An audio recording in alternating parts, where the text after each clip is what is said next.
I'm Thomas Schermerhorn, and you're watching another drawing, illustrations, and art video, or reading if you're reading the blog. The drawing you see is a part of my Man vs. Giant series, and this is how far I've gotten with it so far. There's not much to say about this topic, it's just basics. In this video, I'll talk about why I think work is important, how do I plan to practice it, so on and so forth. I think being able to produce a smooth or straight line is important and useful.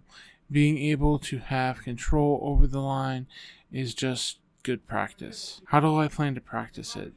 I have a sketchbook that I don't show to anyone. When I don't feel like drawing, I resort to this. I'll put circles and boxes, different shapes, lines in it, and lines in it.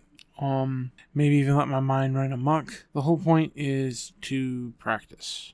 Now it's your turn. In the comment section below, how would you practice line? I'll see you guys in the next one.